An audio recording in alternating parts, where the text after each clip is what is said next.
আসসালামু আলাইকুম। খুব ভালো লাগছে সবার সঙ্গে দেখা করার এই সুযোগটা পেয়ে। এই পুলিশ সপ্তাহ উপলক্ষে এই সুযোগটা হলো। আপনাদের কাছ থেকে কিছু প্রাথমিক বক্তব্য শুনলাম, শুনে বুঝতে পারলাম যে অনেকগুলো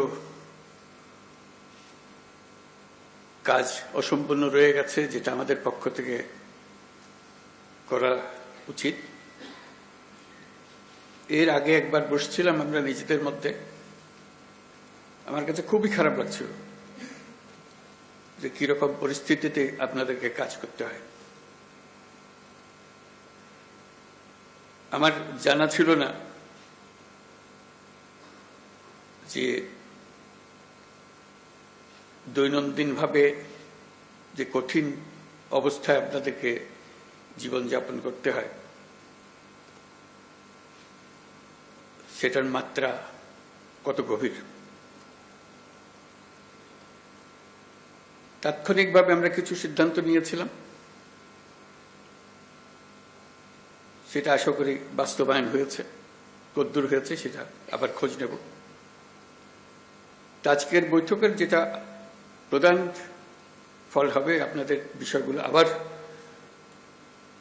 উঠলো আমার কাছে, যেটা নিয়ে আবার বসবো, যাতে আপনাদের একটা সহায়ক পরিস্থিতির সৃষ্টি করা যায়, যাতে আপনাদের কাজ করার মধ্যে একটা উৎসাহ আসে এবং পরিস্থিতি আপনাদের সহায়ক হোক।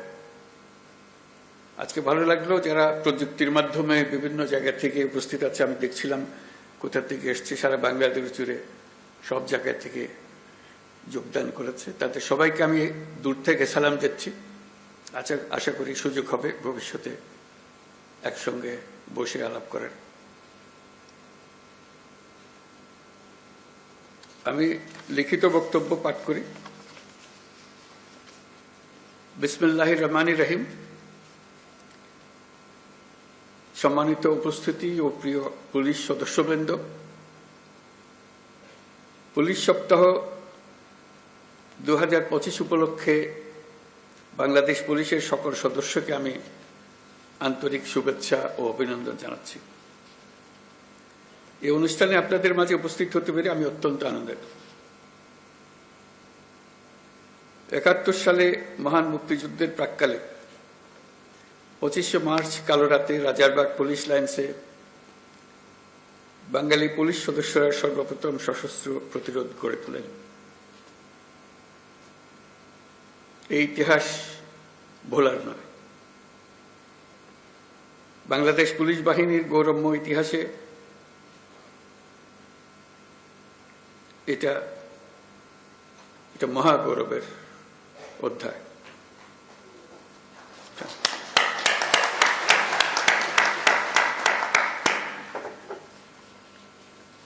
আজকের দিনে এই মহান মুক্তিযুদ্ধের শহীদ পুলিশ সদস্যদের আমি গভীর শ্রদ্ধা নিবেদন করছি।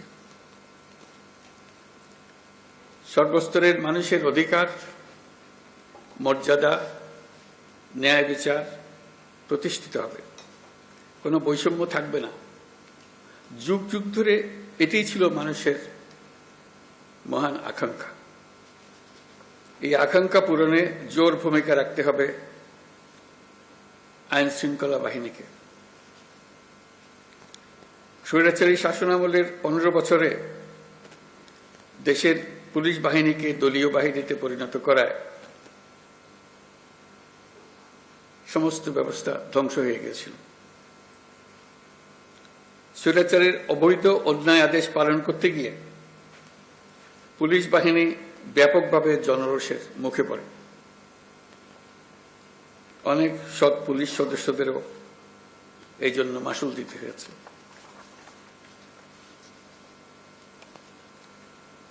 প্রিয় পুলিশ সদস্যগণ, গত আগস্টে অন্তর্বর্তী সরকার যখন দায়িত্ব গ্রহণ করে, সে সময় এদেশের আইন শৃঙ্খলা বাহিনী ভঙ্গুর অবস্থায় ছিল।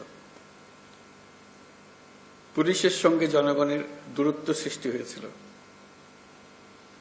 সরকার পরিস্থিতির উন্নতির জন্য যা কিছু প্রয়োজন সব রকমের ব্যবস্থা নিয়েছে। সড়ক মহাসড়কে বিশৃঙ্খলা ও জনদুর্ভোগ নিরসন, বিশেষ অভিযান পরিচালনা,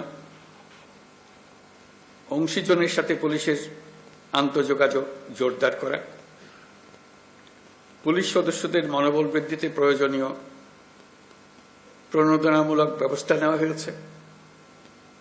আপনাদের অক্লান্ত পরিশ্রমে শান্তিপূর্ণভাবে দুর্গাপূজা, বিশ্ব ইজতেমা, ঈদ উল ফিতর, বাংলা নববর্ষ সহ বিভিন্ন উৎসব অনুষ্ঠিত হয়েছে। দেশে যতগুলো অপরাধ হচ্ছে সবগুলো ঘটনায় তাৎক্ষণিক ব্যবস্থা নিতে আপনারা সর্বোচ্চ চেষ্টা করে যাচ্ছেন। পুলিশ ও অন্যান্য বাহিনীর সম্মিলিত প্রচেষ্টায় দেশের আইনশৃঙ্খলা পরিস্থিতি এখন অনেকটা নিয়ন্ত্রণে আনা সম্ভব হয়েছে। এই জন্য আমি পুলিশ সহ সকলকে আন্তরিক ধন্যবাদ জানাই। সবাই মিলে আপনার জোরে হাততালি দেন।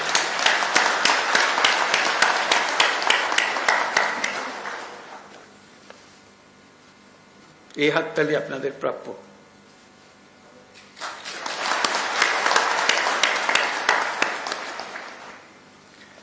দেশের মানুষ নারীর প্রতি সহিংসতা প্রতিরোধে পুলিশ বাহিনীকে খুব শক্তিশালী ভূমিকায় দেখতে চায়।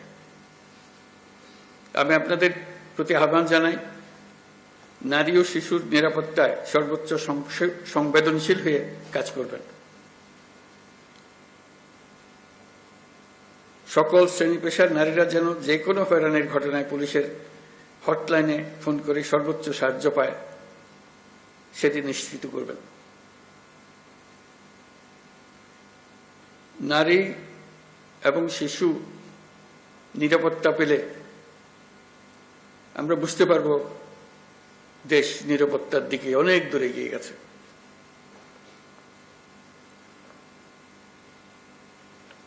আমরা জানি পুলিশ বাহিনীর সামনে নানা সীমাবদ্ধতা ও চ্যালেঞ্জ রয়েছে। অপ্রতুল জনবল, লজিস্টিক্স, পর্যাপ্ত বাজেট ইত্যাদি। কিন্তু আমাদের সবচেয়ে বড় চ্যালেঞ্জ হল বিগত 16 বছরে পুলিশ জনগণের মধ্যে যে দূরত্ব সৃষ্টি হয়েছে সেই দূরত্ব কমিয়ে আনা, পুলিশ বাহিনীর প্রতি মানুষের আস্থা ফিরিয়ে আনা। আমি বলবো এটা কঠিন না। একবার সে আন্তরিক পরিবেশ সৃষ্টি হলে এই বন্ধন অটুট থাকবে। আমাদের সমাজ যে একটা সুশৃঙ্খল সমাজ সেটা প্রমাণিত হবে। আমাদের সবাই মিলে একটা সর্বাত্মক প্রচেষ্টা হবে যেন মানুষ এবং পুলিশের মধ্যে দূরত্ব আমরা গুছিয়ে ফেলতে পারি। মানুষ পুলিশকে দেখলেই তাকে বন্ধু হিসেবে বরণ করে নিতে এগিয়ে আসে। তার প্রতি কোনো বিরূপ মনোভাব যেন মানুষের মনে না থাকে। মাঠ পর্যায় থেকে শুরু করে সকল স্তরে আইন শৃঙ্খলা বাহিনীকে জনগণের বিশ্বাস অর্জনের জন্য কাজ করতে হবে। এই কাজটা আপনাদের কি করতে হবে, আর সরকারের দিক থেকে যা যা প্রয়োজন তা বাস্তবায়ন করা আমাদের দায়িত্ব। আমরা সে দায়িত্ব গ্রহণ করছি। পুলিশের সংস্কারের লক্ষ্যে অন্তর্বর্তীকালীন সরকার উদ্যোগ নিয়েছে। তৃণমূল পর্যায়ে কর্মরত পুলিশ সদস্যদের কল্যাণে কয়েকটি বিষয়ে দ্রুত ব্যবস্থা নেওয়া হয়েছে। আজকের এই মিটিং এর পরে আপনাদের সঙ্গে সবার সঙ্গে সারা দেশের সবার সঙ্গে সাক্ষাৎ হওয়ার কারণে, আপনাদের কথা শোনার কারণে আমরা আবার দ্রুত একবার বসবো সবাই মিলে, যাতে করে যে সমস্ত সমস্যা আছে সেগুলা দ্রুত সমাধান বাস্তবায়ন করা যায়। সেটা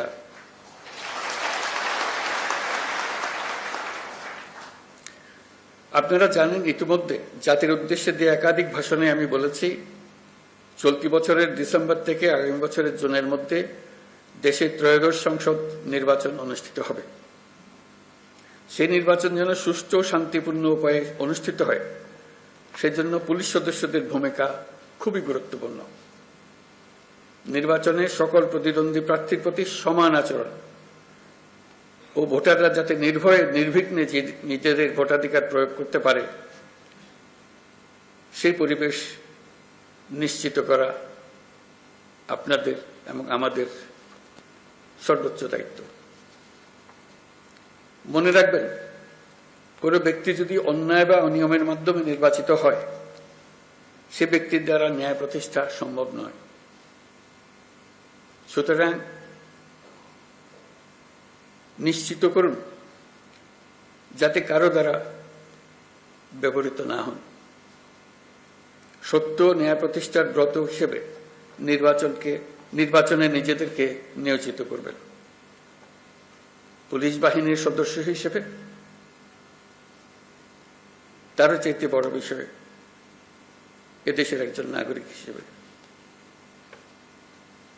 ভবিষ্যতে কখনো যেন পুলিশ বাহিনীকে দলীয় বাহিনী বা অন্যায় কাজে ব্যবহার না করা যায়, তার জন্য একটা সুষ্ঠু ও নিরপেক্ষ নির্বাচন অত্যন্ত জরুরি। নির্বাচনের আগের সময়টা অনেক কঠিন সময়। আপনাদের সজাগ দৃষ্টি রাখতে হবে পরাজিত শক্তি যেন কোনোভাবেই দেশকে অস্থিতিশীল না করতে পারে। আমি আগেও বলেছি, আবারও আপনাদেরকে নিয়ে স্মরণ করিয়ে দিচ্ছি সবাইকে, আমরা একটা যুদ্ধ অবস্থায় আছি। অশুভ চক্র আমাদের স্বপ্নকে, আমাদের ঐক্যকে ভেঙে দিতে সব শক্তি নিয়ে চেষ্টা করছে এবং চেষ্টা আরো কঠোরতর করবে। একে প্রতিহত করার জন্য আপনাদেরকে সবসময় সতর্ক থাকতে হবে, জাতিকে রক্ষা করার জন্য। বর্তমান অন্তর্বর্তীকালীন সরকার দায়িত্ব নেওয়ার পর থেকে আমরা ন্যায্য অন্যায্য আন্দোলনে মানুষকে রাস্তায় নেমে আসতে দেখেছি। এসব পরিস্থিতিতে আপনারা ধৈর্যের পরিচয় দিয়েছেন। আশা করি একই রকম ধৈর্যের পরিচয় দিয়ে আগামী দিনগুলোতে আপনারা কাজ করে যাবেন। পুলিশ জনগণের বন্ধু। পুলিশ বাহিনীকে সেই ইমেজ প্রতিষ্ঠা করতে হবে। এটা কঠিন হলেও এটাই ন্যায্য, এটাই আমাদের করতে হবে। প্রথমবারের মতো এবার পুলিশ সপ্তাহের ধর্মীয় নেতা, সাংবাদিক ও বিভিন্ন সম্প্রদায়ের নেতাদের সঙ্গে বৈঠক অনুষ্ঠিত হবে বলে আমি জানতে পারলাম। এই বৈঠকে পুলিশের উপর জনসাধারণের প্রত্যাশা নিয়ে আলোচনা হবে। আমার প্রত্যাশা হলো এটি যেন চলমান থাকে। প্রতি বছর পুলিশ সপ্তাহে যেন এই ধরনের বৈঠক অনুষ্ঠিত হয়, আর যেন পুলিশ সপ্তাহের জন্য অপেক্ষা করতে না হয়। সুযোগ পেলে এই ধরনের বৈঠক দরকার, তাতে পরস্পরের বোঝাবুঝিটা পরিষ্কার হয়ে যায়। পুলিশের সঙ্গে জনগণের দূরত্ব কমিয়ে আনতে এটা অত্যন্ত জরুরি। আমরা একটা ন্যায্যতার ভিত্তিতে গঠিত একটি বৈষম্যমুক্ত গণতান্ত্রিক বাংলাদেশ নির্মাণের স্বপ্ন দেখছি। আমরা দ্বিতীয় বাংলাদেশ গঠন করার স্বপ্ন দেখছি। জুলাই গণ অভ্যুত্থান আমাদের সেই সুযোগ করে দিয়েছে। এই সুযোগ যেন আমরা না হারাই। এই সুযোগ হারালে আমরা পরবর্তী প্রজন্মের কাছে চিরজীবনের জন্য দায়ী থাকব। বিশ্বের বুকে একটি শান্তিপূর্ণ সমৃদ্ধ দেশ হিসেবে বাংলাদেশ মাথা তুলে দাঁড়াচ্ছে এবং মাথা উঁচু করে রাখবে সবসময়। এই স্বপ্ন পূরণে আপনাদের ভূমিকা অনেক।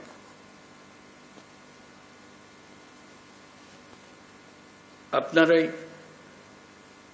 এই স্বপ্ন বাস্তবায়নের মূল শক্তি।